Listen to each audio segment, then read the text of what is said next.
जी बताएंगे आपको कि सरकार को कैसे बदला जाए और क्या क्या समस्याएं हैं जो बिहार की जनता भुगत रही है।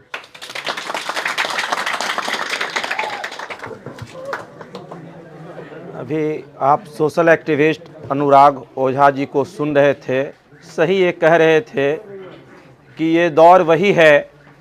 शाद लखनवी का कवि है, उनकी एक बात याद आती है, तड़पने की इजाज़त है, फरियाद का कहने का भी इजाज़त नहीं। फरियाद करने की भी इजाज़त नहीं और दम घुट के मर जाओ, यही तुम्हारे सुल्तान का इजाज़त है।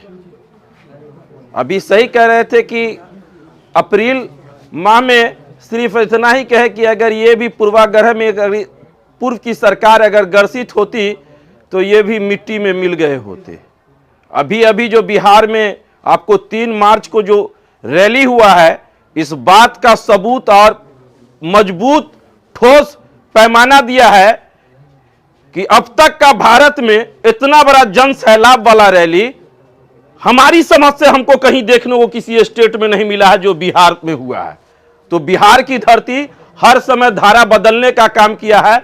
मोदी जी को अगर 39 सीट देने का काम, 40 में से 39 सीट देने का काम किया है, तो निश्चित तौर से इस बार बिहार की धरती उनको 40 सीट से साफ कर देगी और इंडिया गठबंधन जो है वो मजबूत दावेदारी इस बात का सबूत देके पेश करेगी कि अब इस देश में गंगा जमनी तहजीब बाकी रहेगा। कोई दूसरी बात अब यहां चलने वाली नहीं है। यहां हिंद मंदिर मस्जिद के नाम पर अब मिटने वाले लोग नहीं है। यहां अब सवाल है कि शिक्षा पर तुम क्या कर रहे हो, स्वास्थ्य पर क्या कर रहे हो, युवा के बेरोजगारी पर क्या कर रहे हो। 2 करोड़ का प्रत्येक वर्ष तुमने वादा किया था कि हम रोजगार देंगे।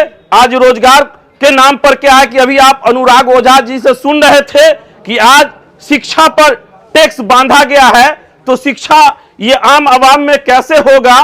ठीक अभी साथ कह रहे थे अनुराग ओझा जी कि जब एक नमक पर आंदोलन गांधी जी छेड़ दिए अंग्रेज के खिलाफ, तो आज दिया सलाई से लेके जो जीवन का मूल चूक एक दिया सलाई है, आटा है, चावल है, मक्खन है, ब्रेड है, जो भी जीवन जीने की शैली है, तमाम वस्तु पर अभी वर्तमान सरकार टैक्स लगा दी है। लेकिन हम इस तरीके से व्हाट्सएप पर, फेसबुक पर और इंस्टाग्राम पर मशगूल हैं कि हम इन सरकार को देख नहीं पा रहे हैं और हमको ये मंदिर मस्जिद के नाम पर, तो धर्म और समुदाय के नाम पर, जात वर्ग के नाम पर हमको लड़ाने का काम कर रही है। आज आप देख रहे हैं, सही कह रहे थे कि अडानी और अंबानी की सरकार चल रही है। भारत का रेल एक ऐसा डिपार्टमेंट था जो भारत की पूरे बजट को सजा रहा था। आज आप रेल के इंजन पर देख रहे हैं कि एक व्यक्ति अडानी का नाम लिखा हुआ है, जो सार्वजनिक संपत्ति। आप रेल के इंजन को देख के अंदाज लगा सकते हैं कि अडानी कहां है। अंबानी लिखा हुआ है रेल के इंजन पर। आज आपका एयरपोर्ट बिक चुका है। आज आपका पूरा प्राकृतिक संपदा को यह सरकार बेच रही है। और किसी विद्वान ने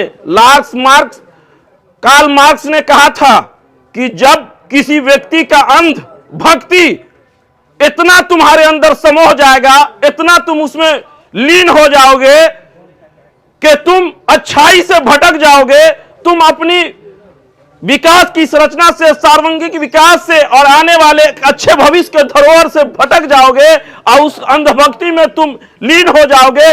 उस समय महान ही जनता वैसी अंधभक्ति को तोड़ने का काम करेगी। तो हम आशा विश्वास करते हैं कि इस बार का लोकसभा का जो चुनाव होगा, अंधभक्ति मिटेगा और देश में एक अच्छा सरकार का निर्माण होगा। इन्हीं चंद शब्दों के साथ हम अपनी वाणी समाप्त करते हैं।